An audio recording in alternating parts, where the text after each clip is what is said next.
In this episode of Man vs. Marriage, autism support, the emotional pain, and then places of beauty based on this disorder. The podcast.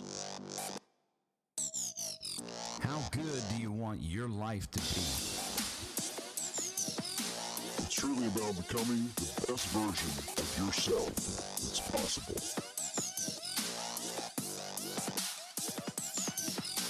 This is Man vs. Marriage. The podcast. Welcome back to another episode of Man vs. Marriage. It is I, Quincy Moran, a.k.a. the Q-Dog, in the Moran family studio with my lovely wife, Jeannie Moran. Honey, say, what's up? Hi, babe. That is not what I asked you to say. With that being said, keep in mind that you can email us directly, Jeannie at mvsmpodcast.com, or as all of Jeannie's nurses and gynecologists used to call her, Jean. Shut up. But it's Jeannie, Jeanne, at mvsmpodcast.com, or Quincy, Quincy, at mvsmpodcast.com. That's how you can get to us directly. I'm considering starting the text app that people are doing a lot of, like Ed Milet, Graham, just a few people that I associate with, not that I personally associate with, but that I follow. You can opt in with texting, and then you can send messages, and they can send messages to you, which is pretty cool. They won't necessarily have your phone number, like your personal number, but it's a number they can text. So that might be a little more convenient than email. With that being said, if you're in America and you eat beef, chicken, pork, including bacon, support your local ranchers. Support them. The big box stores are always going to have enough business, but we need to support those family legacies. Buy American beef. If you're in another country, which we know many of you are, because you are, I can see where you're listening, support your local ranchers and farmers. Buy their products. I'm buying my products from Gloria at Woody Ranch in Woody, California. Family farm since 1862. What we're trying to do is eliminate the loss of these ranches since 2015, thanks to the big meat packing companies and their skullduggery with Congress. 20,000 American ranches a year since 2015 have gone out of business, and that's just freaking unacceptable. So wherever you are, if you're in America, please buy American beef. There you go. That is my soapbox. For now, let's get down to business.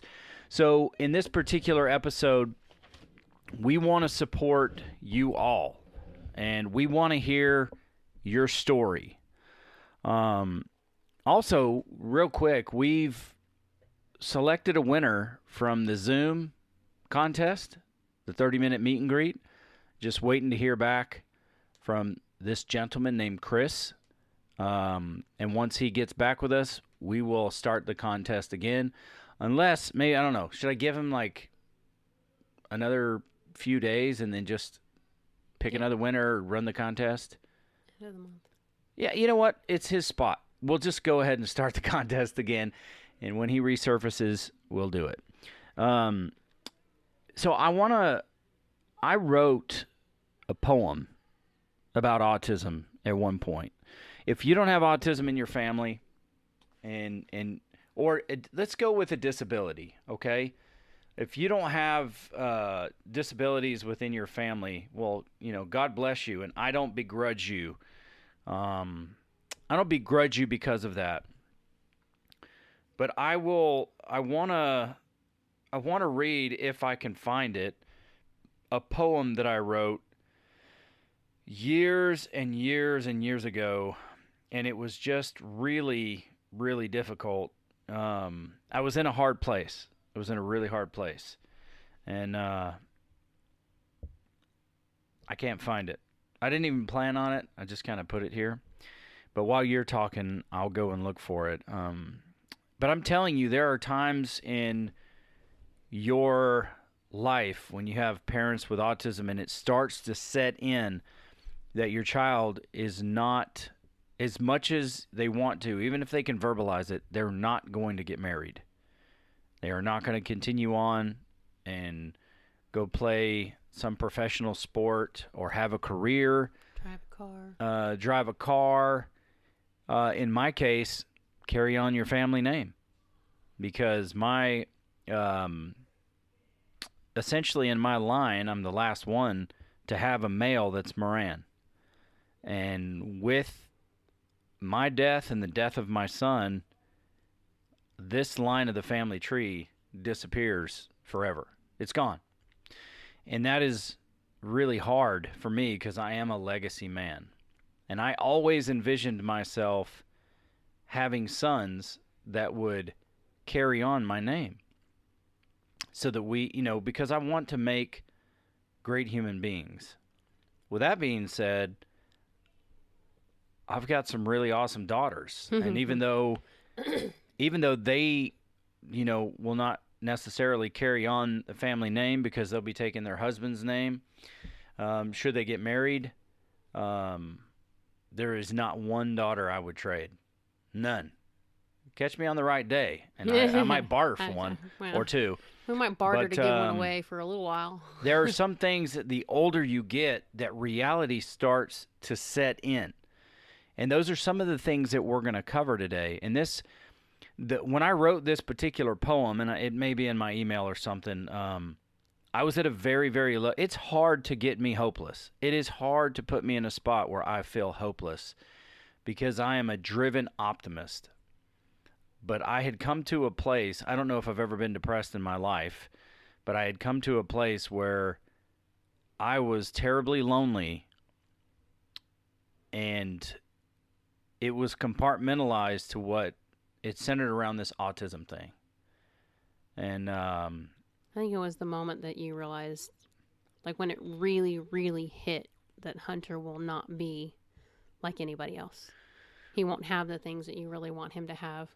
Well, there was a few times, but this was during that time where we were not sleeping, and I had this crazy dream, and it was like a massive wall had formed, and I had boxed things out and boxed things in. So with that being said, I'm going to have you talk us through this episode. I mean, deadgum, we're nearly 10 minutes in and I've been rambling. So to the audience, I semi-apologize, but I semi-don't. Thank you for listening to the things I've said. I'm going to look for this poem while you're talking and listen to you the best I can. Well, we're at a stage now where, you get the diagnosis when they're younger. You kind of go through as much as you can, getting them through school, trying to help them fit in, trying to make as many therapy choices, help choices as you can to get them as not normal per se, but functional in their own life. And then they get to a point when they're teenagers. I think Hunter started right around 12-ish. He started noticing things like he couldn't get a girlfriend. How come other people have girlfriends and he can't have a girlfriend? And then he was all excited because Daddy had a truck and he was going to drive Daddy's truck. And that's something that we had to start talking to him about to get him to understand you can't drive a truck. You won't be able to drive a car. And then we were going through stuff. Obviously, it's not autism's fault that our marriage was struggling. Okay. The struggles that we had were us. It's how we handled things or how we didn't handle things. So I'm not blaming our kids or their disability for the issues that we had. It added to the stress and it created a wall, because when you're that tired and you're that stressed and everything in front of you at the time was no, no, no, and you can't or she can't or he can't, it just weighed us down so hard that the last thing we were thinking about was, our marriage and whether or not we were okay. We were just trying to trudge through it. And when we came to that breaking point and we started talking with Rita, we started finding things out about ourselves. We started recognizing, what scared me, I think, was we started spending time together. We started having the quality time and the hard talks, and we were starting to get a lot better. And we were starting to see a little bit of light, which was great because at the time there was none. So having something come up that put us in a different direction and brought us a little bit more hope, it helped. It helped both of us get back on track and start, putting ourselves first. You started making changes for your health. I would starting to make changes at home. We started getting better. But then Hunter got to be, 17? No, 18. 18 is when it hit the hardest because he realized that his cousin, who is the same age as him, is going to college. And Hunter is not. And when can I go to college? And then, of course, we didn't think anything of this. It is an innocent little cartoon. Hunter watches Blue's Clues religiously. It's his favorite show. He still watches it to this day. And his favorite episode is Steve Goes to College. So at the time that all this was going on, he kept saying he wanted to go to college like Steve. It took us a while to figure out what he was talking about. But then he started talking about how his cousin was going to college and they're the same age. Why am I not going to go? And when am I going to drive a car? Because she would come over in her new car and park in the driveway. And when am I going to drive a car? And you're not going to drive a car, bud. Well, when am I going to get a girlfriend? I'm going to get married and I'm going to have sons and I'm going to name them Rocky. And hearing him try to wrap his head around why he couldn't have these things was the most heartbreaking part for you and I. I know it crushed you. It was terrible. Because Hunter actually had a full-on breakdown, sobbing, tears and everything because he registered, why can't I do these things? Why can't I have these things? And for a while, he thought it was just me and Quincy telling him no. You always tell me no. I'm not telling him no because I don't want him to have it. I'm telling him no because he's not capable. I'd be more than happy to let the guy try some of these things if I really thought that he could. But the law won't let him drive a car. Trust me, y'all don't want him to drive a car. He's got the attention span of like 2 minutes. And You think he has a 2-minute attention span? You're giving this guy credit. I'm trying. But then they're, looking at him and trying to navigate his emotions. And then comes the conversation that we have to have about Kirsten because Kirsten will never leave home. Hunter will never leave home. Now, we've talked about, in the grand scheme of life in the clouds conversation, we'll own a big home. We'll have these little, those little mini houses that attach to the garage, but they don't have a kitchen. He'll have his own living room, bedroom, and a bathroom, but no kitchen.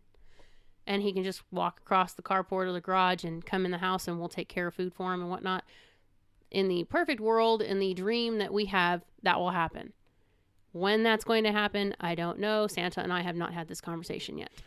But, looking at the fact that Hunter can't live on his own. And he wants to live with my parents, but that's not a possibility either because my parents are older. They're taking care of each other right now. They're up there in age, and he doesn't understand that. And trying to get him to understand he's going to live with mom and dad for the rest of his life. Now, I know there's the option of assisted living, but that's not an option that we want to consider. I don't want him living with someone else and someone else possibly taking advantage of him because he is such a generous kid. Mm-hmm. And he's such a sweetheart that he would give you all of his stuff. If he had money, he would give it all to you just because you're talking to him and you're his friend. And it would leave him with nothing. And he wouldn't understand why. And there are, sadly, people in the world who would do that to him. Kirsten will never be able to take care of herself. Kirsten can't wipe her own butt. Let's just be real. She is a 19-year-old woman who cannot take care of herself in any way, shape, or form. She doesn't use utensils to eat. She uses her fingers. I try to force her to do that. We try, but it doesn't stick. But the point is, this is the life that we have to look forward to it. So at one point when things were getting better, I kind of got discouraged because how are you and I going to continue, our getaway weekends, or what are we going to do about date nights when the other kids are going to be off living their life and doing their thing? I don't want to call them back home to babysit their brother and sister so you and I can go do our thing. I'll call them home. And then there's Hannah, who's struggling now. She's just recently come to the place where she's recognized, she's getting ready to graduate high school. Honestly, I think senior year teachers need to back off. I think the stuff that's being drilled in their head is so ridiculous right now.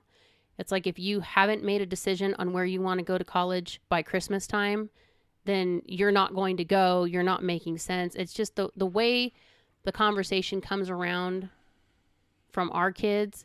It's like if you don't know what you're doing, then, you're not going to have a life. You're going to be one of these kids that works at a McDonald's or what have you. And it's like there's so many things that they need to just shut up about. There's enough pressure realizing I'm an 18, 19-year-old adult, technically speaking.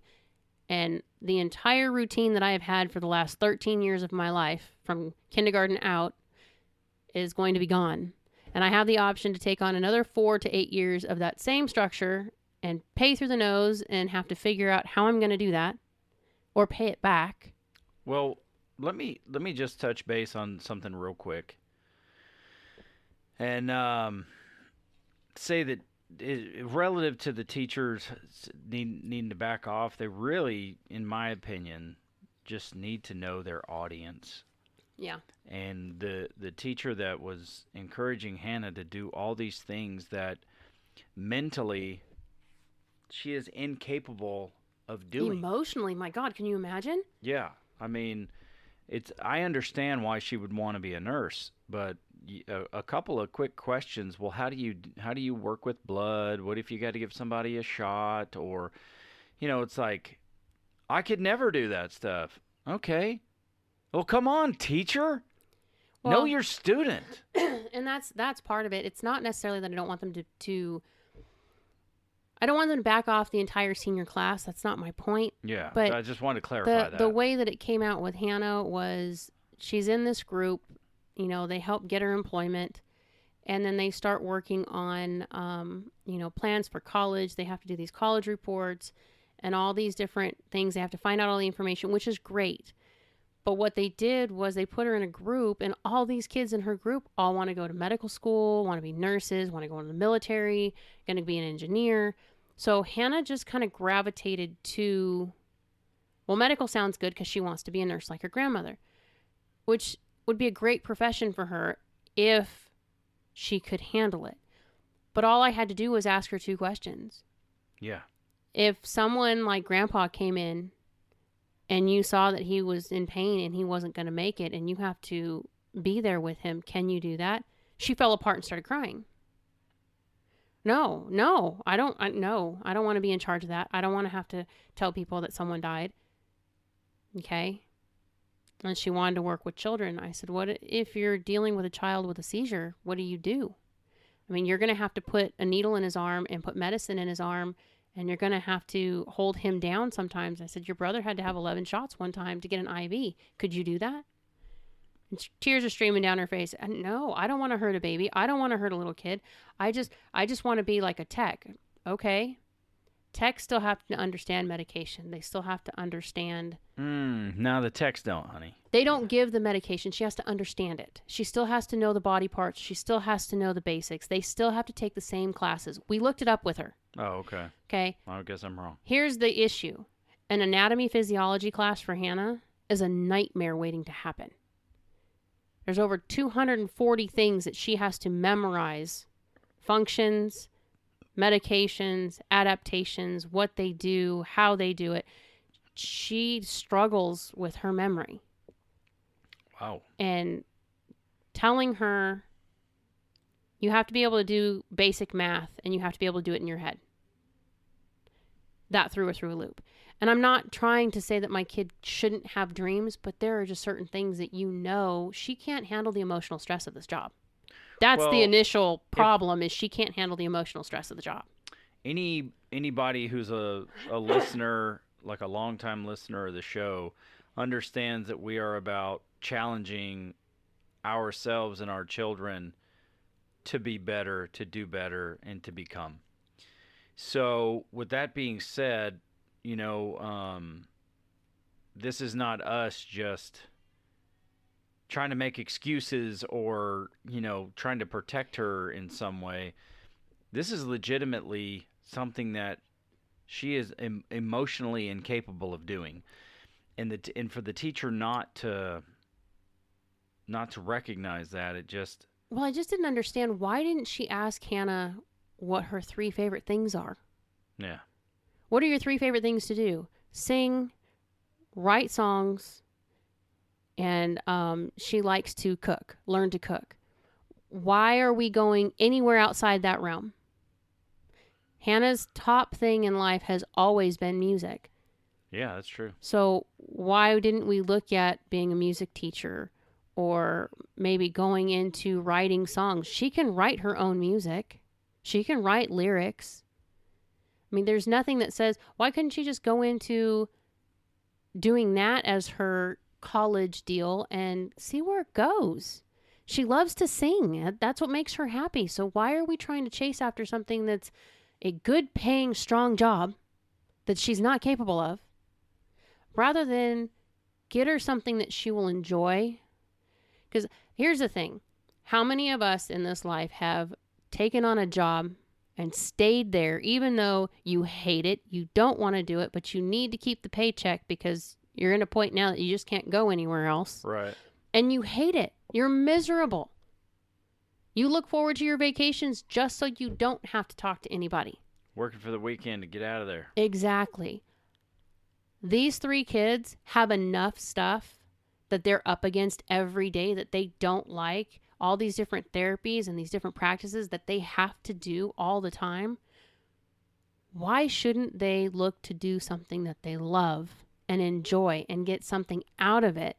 I don't want her to be miserable. I want her to have a good life. Quality of life is where it's at for us now. With their being adults, we have to look at what's going to give them the best quality of life moving forward. What's going to make them happy? What are the memories that they're going to have? Because there's enough negative. We need to erase the negative and fill it back with positive as they grow from here. Same with you and I, looking at our situation and how it affects us. Dude, this is a whole... We've got so much coming at us right now. Just looking at Hunter and Kirsten aging out of school and Hannah graduating. Yeah. All within the next year. Which means my life as we know it is going to change because they'll be with me 24/7. That's not a bad thing, but it's a difficult thing because that means that I'm no longer able to move about freely without having some kind of child care or adult care in place. Yeah, we just don't know what that looks like. And, you can't just, not to get on the soapbox, but with the way that the pandemic has affected everything, I can't just take Kirsten into a store. I can't just take her and run in real quick to go get something because she can't wear a mask. Mm-hmm. And to be perfectly honest, just over Christmas break, we went to a Christmas party and we've been around some people for about a week. And by the 4th day, she was fit to be tied because she didn't know what to do. She's not used to being around people anymore. It's too much stimulation. She's had a 1.5 years of not having to deal with that outside of a classroom. And her classroom is like 12 kids. So putting her back into an environment where there's 35, 40 people around, she just doesn't deal well with it. Yeah, it will take time. So that's the point. It's going to take time to acclimate back to life. And that's why we're looking at moving and, trying to find what's going to be the right place for us so that we can get them out more and get them back around people and socializing. And if nothing else, being able to go out and get some fresh air and not freak. Yeah, it's at that point of life where, we're in our 40s, so we're still very young, but we're having to plan for just more than ourselves, and if you haven't been in that position and that reality hasn't set down on you yet,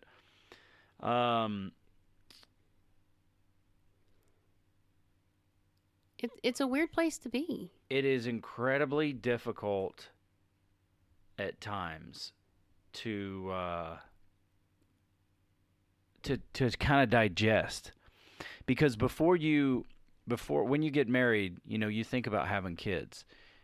It's not a thing where you think I want to have kids and then keep them forever. You want them to go out and be somebody and enlarge your family and create more family.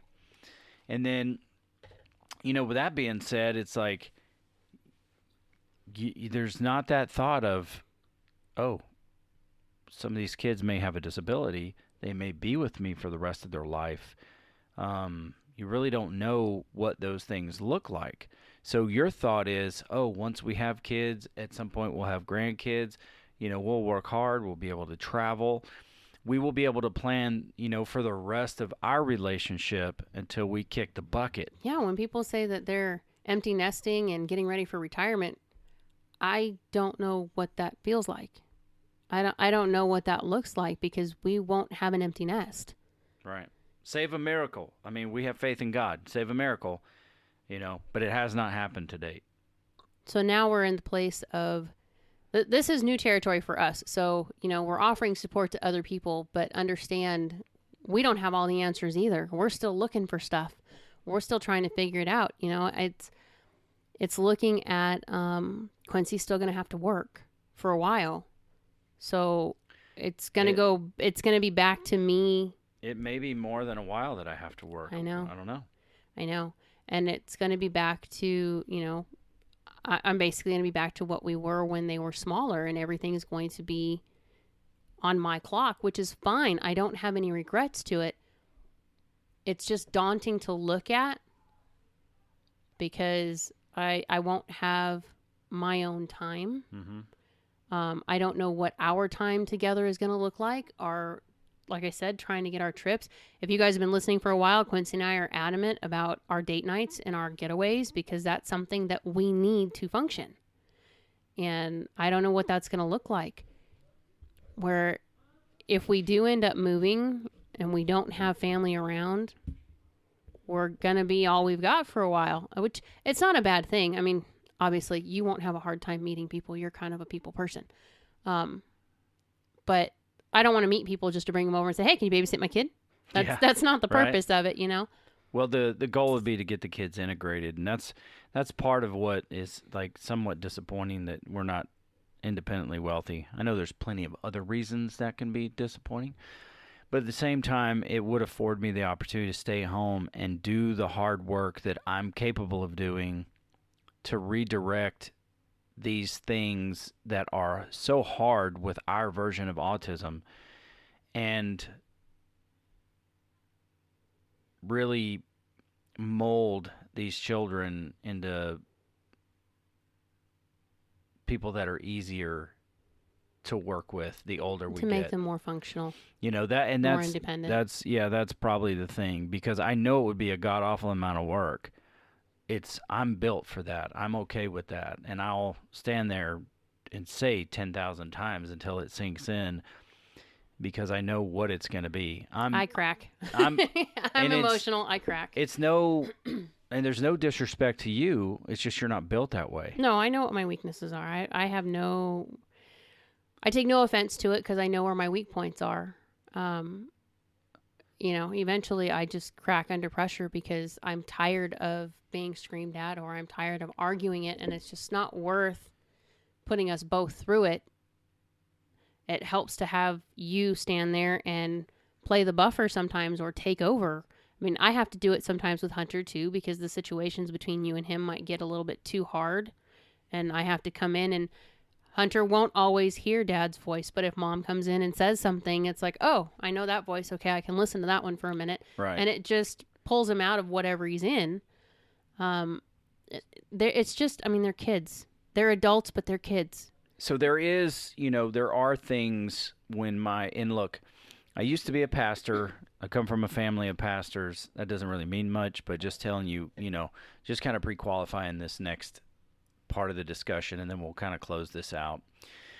There were times, and this is something I encourage you to do if you're a man or a woman of faith, even if you have no faith and you believe in the universe, there were hidden resentments within my life, and I'm just going to be extremely vulnerable right now and just let you know. When Hunter was born, he was born, like we've told you, he was born with microtia. Okay, and that means that one of his ears didn't fully develop, so he was different.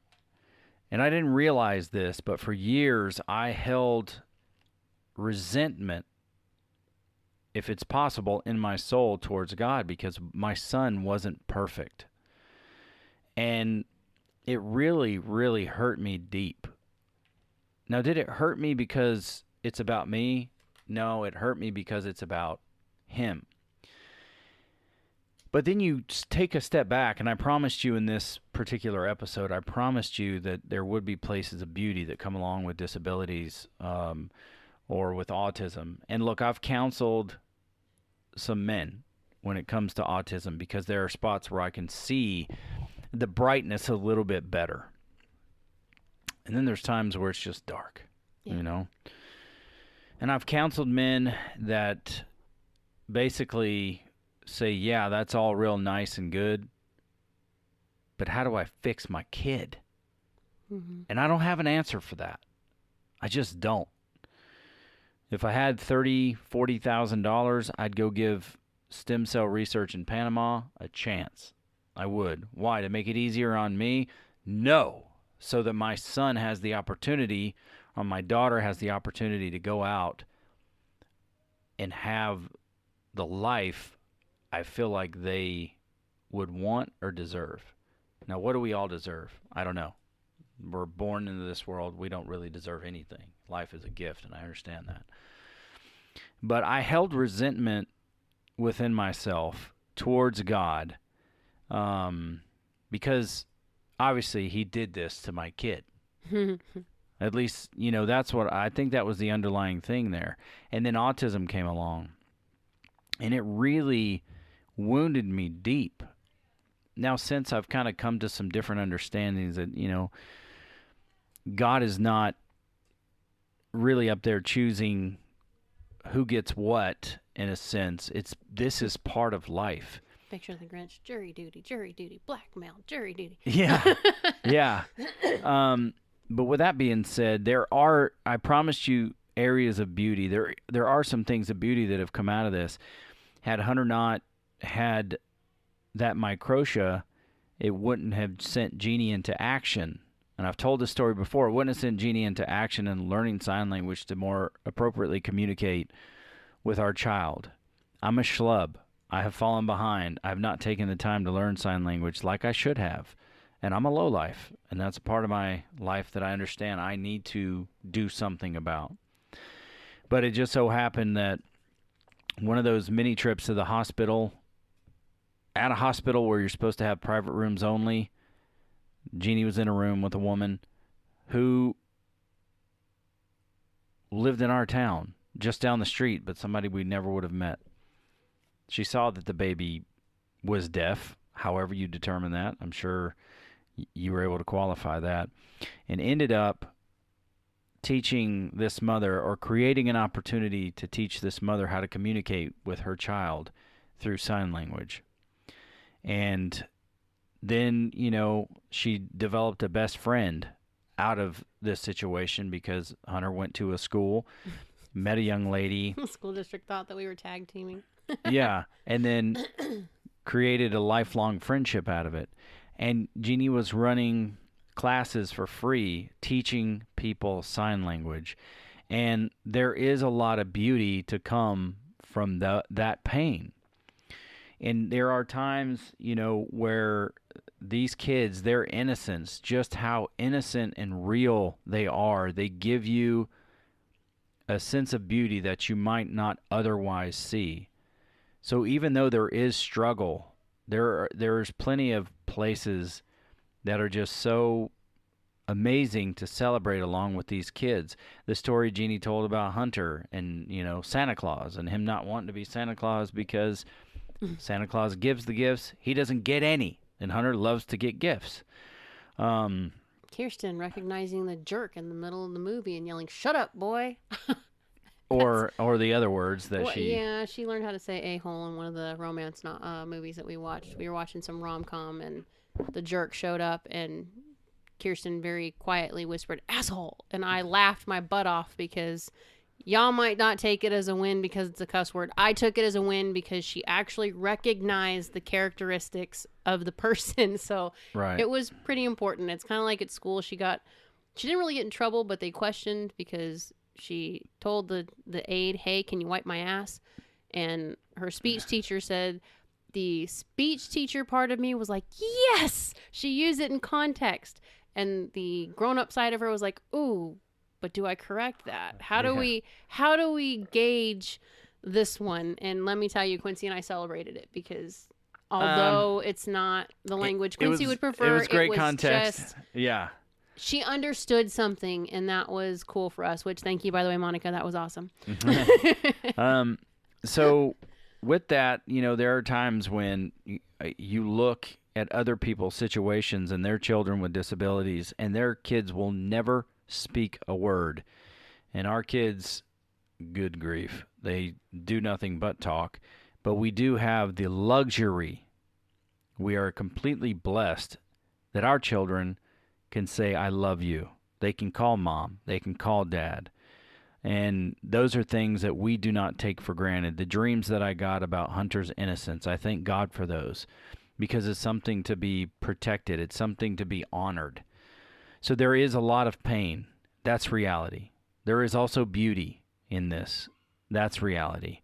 There are situations that just make you want to rip your freaking hair out because your kid's either pissing you off or you just don't know how to help them. But even in those, there's been times where I remember in our old house, I don't remember what happened, but I know Kirsten and I had a really rough day that day, and then you came home, and I don't remember what happened. I just remember you and I went off on each other, and I was in the kitchen making dinner, and I was crying, and Kirsten was maybe 6 or 7. She was little. Yeah. And she just walked into the kitchen and gave me a hug, kissed me on the cheek, and told me we're friends. So even though what was going on with me and her isn't her fault, it's the autism, she recognized enough to see that I was upset. Yeah. And I think that was kind of her way of trying to apologize. Now she can, if she does something, she can actually, sometimes she recognizes it and immediately we say, I'm sorry, Mom. Because she knows, even though she lost control of it, she knows it's not right. But in the moment, she just... Yeah, but even in the moment when we're heated or things are going crappy and we're struggling, I got to tell you, having Kirsten walk over to you and drop her 140-pound self in your lap the other day and lay her head on your chest, that came out of nowhere. Yeah. She's not a cuddle bug. And she just all of a sudden wanted to sit on Daddy's lap and hug him. And it was just like, okay. We'll take it. We'll take it. Those are the wins. Those are the moments that you have to realize they're not oblivious. They just can't always communicate what they see. Yeah. As frustrating as it is for you on the outside, God help these children who sometimes on the outside can only scream because they can't form the words to tell you how they feel. It's really a crazy situation at times. But I'm going to end this thing here. And a lot of what Jeannie was saying, I was trying to listen but looking for this poem, and I finally found it. And I'll leave you with this, but this is a place where I was, and this is why we say support those people. Yeah, honey, go ahead, just make as much noise as you can. It ain't no big deal, but it is a big deal. Here's the poem I wrote one day, and you'll tell after this I'm not a writer, but I had to get this out of my spirit because this is exactly where I was. I've discovered a wound on my soul that must be transformed. It has crushed my heart, stolen my namesake, assaulted myself and my family members physically. It has robbed the joyous moments between father and son, mother and daughter, and seeks thievery of our futures. It has built a wall in my soul and gives the free gift of new blocks for building pain daily. The wall grows higher and higher. It rains pain on intimacy, peace of mind, and rest. In all the moments of joy and elation, grief surrounds your camp, loitering for an opportunity to strike. It has no regrets for heartbreak or healing therein. It shouts, it screams, it shouts, it screams, it viciously assaults your identity as a parent, and renders you helpless to the very heart that desires your help. It stands demanding the demands be met, shouting, biting, kicking, punching, screaming. Like the waves on the beach, it continues its relentless beauty without any vision of end. It is consistency of remarkable measure while interrupting your ability to be consistent. It makes a simple task impossible. And it appears this wall is preventing me from seeing the freedom and the healing for my children. I'm going to tell you, it still strikes emotion in me right now, reading it, because that was the depths of hopelessness. And fortunately, God is good and truly helped me begin to become vulnerable and become hopeful again. But there's a chance that people suffer in silence, no matter what they make it out to be. And when reality sets in, it can be really, really difficult to see the sun on some days because of what your expectations were that this life does not offer you anymore. So, with that being said, thank God that we decided to do something about our relationship. Yeah, we couldn't have managed. I don't think we would have got through this part of their lives if we hadn't fixed our foundation between us. And it's something that we have to continually do. And we don't have a perfect marriage just because we have a podcast. We have challenges just like everybody else. We forget to use our own tools often. We do. We do. But the fact remains that we want to hear your story or the story of your family and your friends and see what type of support we can be for them. I gave you the email addresses. If you're still with us, thank you for listening. If you've been through the process that we're embarking on now, by all means, we'd love to hear some of your thoughts and ideas on what you did and how you navigated through it, because this is all new water for us. Yeah. And this is the part where we connect. It's not just about marriage. It's about the relationship aspect of this as a whole. So thank you guys for listening. We really, truly appreciate it. That woman over there that I just winked at, that is Jeannie Moran, and I am Quincy Moran, a.k.a. the Q-Dog, and this is Man versus Marriage. The podcast. How good do you want your life to be? You gotta live on purpose, for a purpose. It's truly about becoming the best version of yourself that's possible. This is Man vs. Marriage, the podcast.